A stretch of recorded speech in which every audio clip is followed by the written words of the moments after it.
Thank you so much, Tony. Thank you all for being here. And I do want to thank and congratulate the mayor. That's the best thing I've seen on Fox in a long time. And as Tony said, we were in the same class, so it's good to know that someone in the class of '78 has a political future.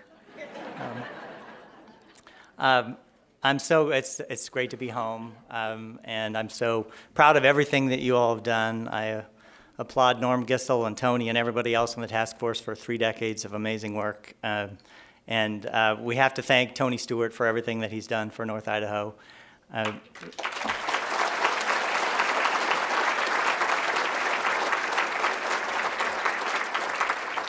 He's a great educator, and that's really what the cause of human rights is all about. On top of everything else, he spent his career teaching political science in a state where we don't like politics and we're not so sure about science. So let's hear it for Tony. It takes courage to be a political scientist.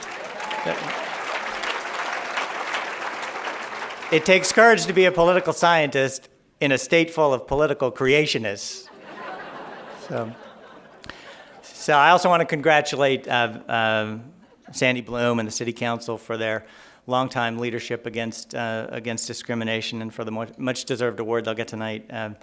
I've always thought of Idaho as the Lake Wobegon of American politics, where all the women are strong, the men are good-looking, and all the politicians are below average. But Steve and Sandy and their colleagues on the council are an outstanding exception to that rule. On occasion like this, we have to be especially grateful to Greg Carr, who could have spent all his time building on his success in business, but chose to give back as a great philanthropist and has built something even more impressive. And I just have to say, I'm humbled to be here. Tony told me that the size of tonight's crowd is second only to when you honored Morris Dees. Thank you so much for coming, but you might want to ask for your money back. Morris Dees actually did something. He brought the lawsuit that put the Aryan nations out of business. All I ever did was leave town. But I'm the luckiest guy on earth to have grown up here. This town has blessed me in so many ways, from great teachers like George Saylor and Yvonne Dietz, who are here tonight, and great neighbors like Donna and Roger Young and Pat and Sue Flamia, who always loved me like a son. And of course, the best part of growing up here is the Coeur d'Alene girl I married, Bonnie Lepard. I picked up some great in-laws in the bargain. Barb and Jim are here tonight, as well as Bonnie's sister, Kate. And Bonnie and I share so much in common, it's like we never left. We bring our kids out here so often that now that they're off in college, they think of Idaho as their home state. Bonnie and I were kind of relieved that neither one of them married anyone from their high school. But after 30 years, it looks like it's going to work out okay for us. And of course, we owe our biggest thanks to the couple that you're installing in the Hall of Fame this evening, Scott and Mary Lou.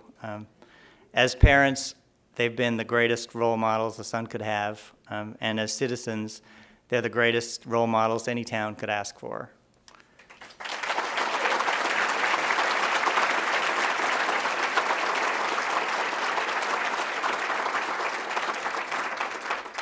My parents have been in love with this town almost as long as they've been in love with each other. They grew up in Southern Oregon, where they taught themselves to ski by hiking up the side of Crater Lake, and where they learned to love hiking and fishing and even sagebrush. After Dad finished law school, the two of them drove around the Northwest looking for the perfect place to live, and as soon as they found Coeur d'Alene, they knew they'd found paradise. And just as they'd hoped, Idaho turned out to be a perfect place to raise a family and make a little trouble. So I grew up with all the blessings that had drawn my parents to North Idaho: skiing and pond hockey and swimming and backpacking and huckleberries. And I grew up around all the blessings they brought with them, their dedication to doing everything they could to make society better and to protect the natural wonders that make this place such a paradise. My own journey must be a particularly great disappointment to them by comparison. I went from here to Washington, D.C., which has been called a lot of things, but God's country isn't one of them. You know it's bad when your idea of getting back to the real world means moving from D.C. to L.A. When I was working in the White House, one of the stars of the old TV series, The West Wing, once turned up his nose at us and said, "Anybody can get a job in the real West Wing." But luckily, when you grow up out here in the real world, it stays with you forever. From the sheer beauty of God's country to the importance of hard work. I'm convinced that Dad settled here because if you look at a time zone map, you'll realize that as the northernmost outpost on the eastern edge of a time zone, North Idaho has the earliest sunrises in the continental United States. And Dad has seen every one of them. He used to bike to work at 5 a.m., bike home for breakfast at 8, bike back to work by 9, and then do the same at lunch. This past December, he finally retired, so now he tries not to go into the office until 5:30. And he turned 86 on Saturday, so next year, yeah.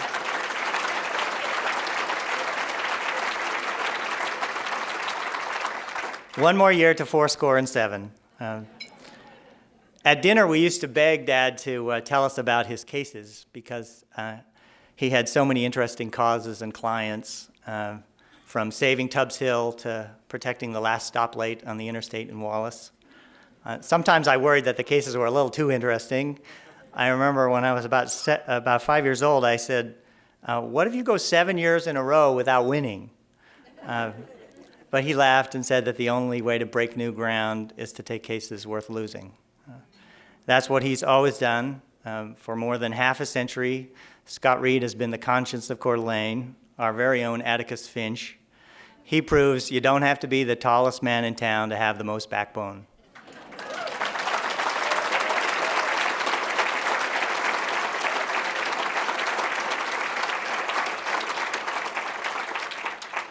Mom, meanwhile, put off her own career to raise my sister and me.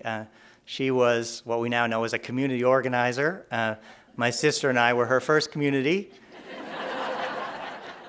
Our house was always a campaign headquarters for something.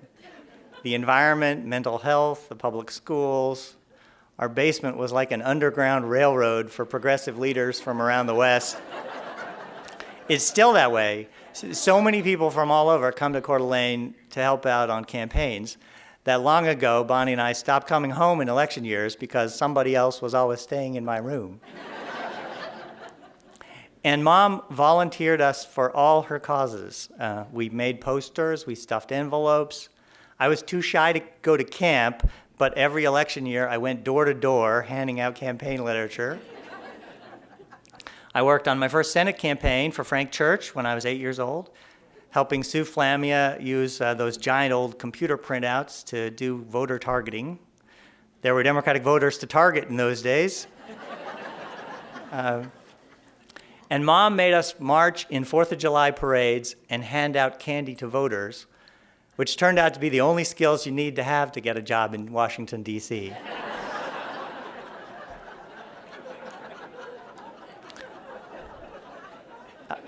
When my sister and I went off to college, Mom decided to finally run for office herself and was elected to the state Senate as a Democrat in the biggest Republican landslide in history.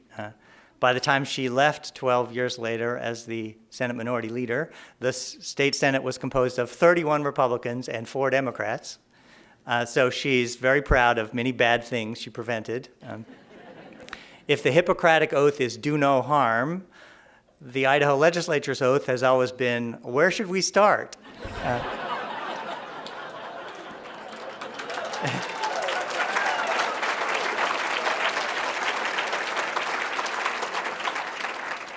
But preventing harm wasn't enough for Mom. She always thought that she owed it to her constituents to be a force for good. So as Tony said, she led the successful fight for Idaho to finally recognize Martin Luther King holiday. She persuaded Republicans to expand Medicaid to cover hospice care. She even managed to bring Republicans and Democrats together to declare the cutthroat trout as the Idaho state fish. So, The legislature hasn't seen many like her over the years, unfortunately, but Mary Lou Reed was the better angel on their shoulders who could sometimes get them to come around.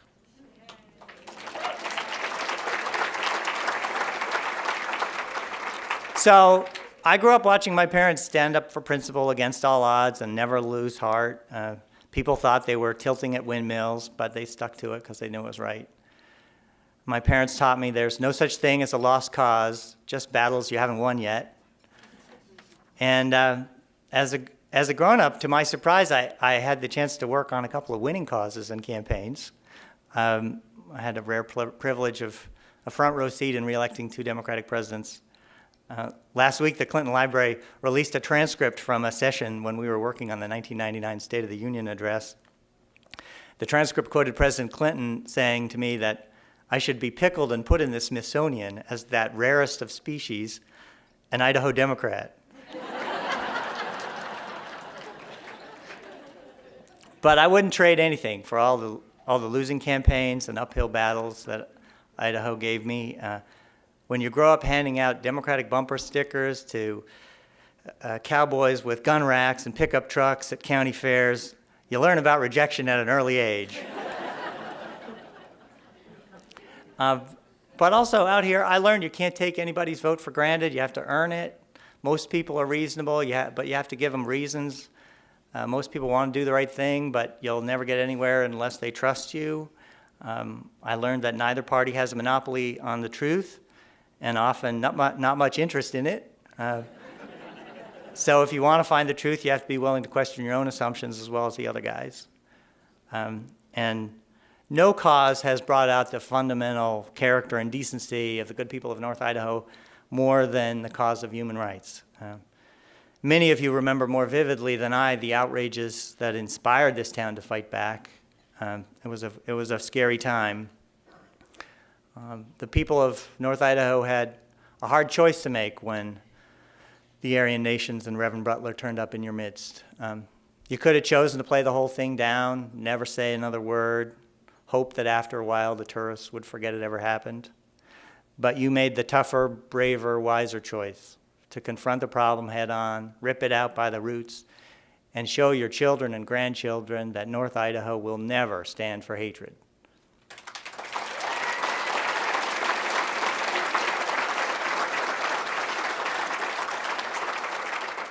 The way I look at it, the entire community of North Idaho pulled a Scott Reed.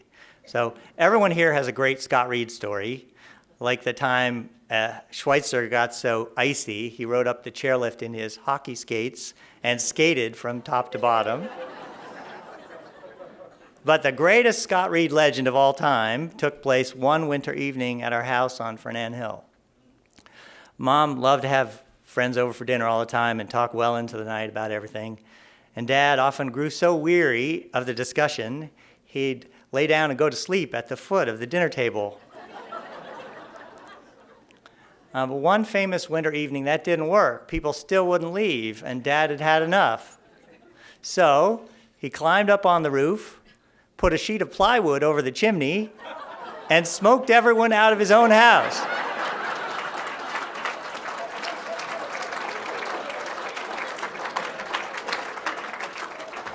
That's what North Idaho did with the Aryan nations. You finally decided enough was enough. The Aryan nations didn't belong here. It was time to go. So you climbed up on the roof, put plywood over the chimney, and smoked the neo-Nazis out of your house, never to return.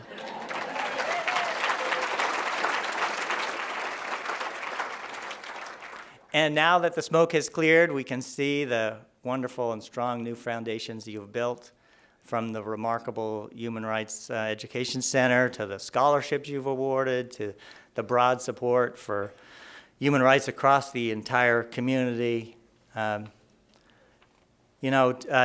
Tolerance is a tough lesson to learn and a tough lesson to teach, not just for diverse communities trying to live side by side, but for extremists living in extreme isolation. We saw that again down in Nevada this week with the outrageous, hateful words from Cliven Bundy, the rancher who seemed like just another sagebrush rebel doing battle with the BLM until he gave those interviews wondering whether African Americans were better off living in slavery. And all the pundits who had embraced his cause were forced to beat a hasty retreat and claim that they thought he just hated government. They didn't realize he hated all of mankind. And you may have seen in Los Angeles, my new home, another firestorm has now erupted over the disgraceful racist comments reportedly made by the owner of the LA Clippers. So we're farther than we ought to be from seeing racism's last stand. Yet, as Martin Luther King said, and as Barack Obama has memorably reminded us, the arc of the moral universe may be long, but it bends towards justice. We still have a long way to go as a nation, but look how far we've come. When I was born, states were still using poll taxes to deny African Americans the right to vote. A half century later, we've elected and re-elected an African American president. And in Barack Obama's race for the 2008 nomination, no state backed him more decisively than Idaho. And we're going to break more barriers in the years ahead. With some timely help from another man I was privileged to work for, Joe Biden, we've made historic steps towards marriage equality. When I started in national politics 30 years ago, the only voices on gay rights were against them. When I was helping Bill Clinton issue an executive order to protect federal workers from discrimination on the basis of sexual orientation, it was all we could do to keep Congress from overturning it. But now look at the world. The military's done away with don't ask, don't tell. 1/3 of the states allow same-sex marriage. And the politicians who oppose marriage equality are the ones who keep their mouths shut. So we've come a long way, but we still have a lot to do. Sooner or later, despite all the foot-dragging in Congress, we have to pass immigration reform to bring millions out of the shadows. Sooner or later, we have to help young people in Indian country grow up with a fair shake at a better life. And sooner or later, we have to end the scourge of domestic violence that leaves too many women beaten or beaten down or living in fear. We've done a lot to change the laws, but we still have to change the culture. And for me, the greatest civil rights issue of our time, the one that may take the longest, the issue that will make or break our future as a country, is education. If there's one idea all of us ought to be able to agree on across the spectrum, it's that education is the ticket to a better life. Equal opportunity for all is the promise of America, and we failed to keep that promise for far too long. This year marks the 60th anniversary of Brown v. Board of Education, which struck down segregation. Yet too many schools in too many places still let too many young people down. We've made some progress. More low-income students are graduating from high school. More minorities are going on to college. We've reduced the achievement gap somewhat. But our schools aren't getting better fast enough. The gap isn't closing fast enough. And far too many young people are still trapped in low-performing schools where they'll never catch up in time to be ready for college or career. And in the meantime, a whole nother gap is growing between our educational system and the rest of the world. We used to be first in the world in graduating kids from college. Now we're 16th on math and science. Compared to the rest of the world, our kids are just in the middle of the pack. So the future of our society depends on closing both those gaps, because from now on, closing those gaps is going to matter more than ever. This year is the last nationwide public school class of K through 12 students that's majority white. Starting next fall, our public school system will be majority minority. And at the same time, all our students are more desperate than ever for an education that will help them succeed in the tougher global economy that grows more competitive every year. So that, more than anything else, is the reason I left Washington after 28 years. I love the opportunities I had in public service, but as president of the Broad Foundation, which focuses on K through 12 education, I get to spend every day trying to improve the public schools and expand opportunity for the kids who need it most. We believe in helping cities like New Orleans, which has turned its schools around so much since Katrina, that soon the average student in New Orleans will outperform the average white student in America.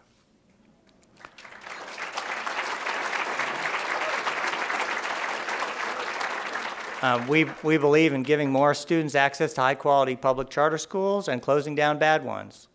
We believe in making sure every student has a great teacher like we did. And most of all, we believe that every American deserves the opportunity to make the most of their God-given potential. I don't know whether the folks in Washington will ever learn, but I know every child in America can learn if we just give them a chance.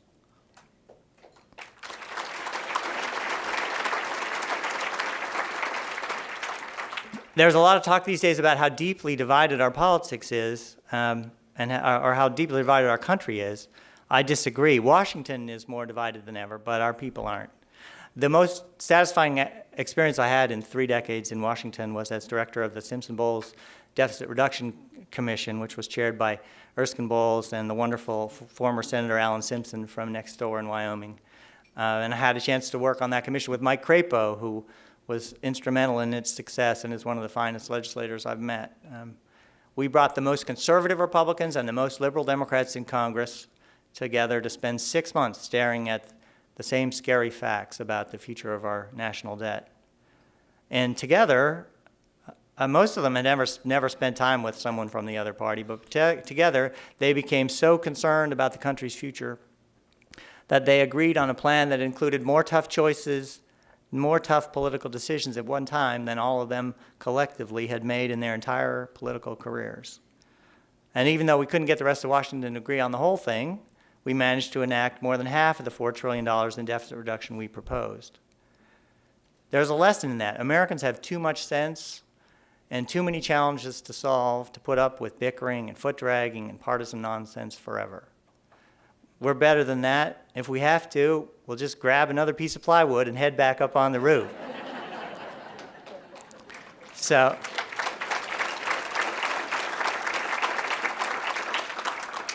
let me conclude with a note of hopelessly naive optimism from my own life.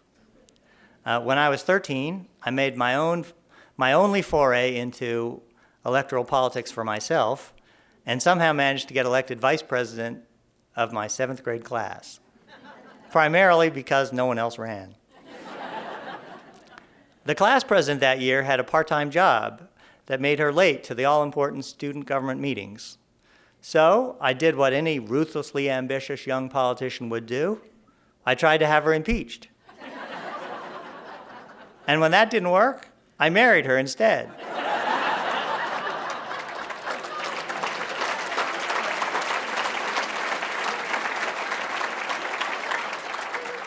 Don't worry, we finished junior high first.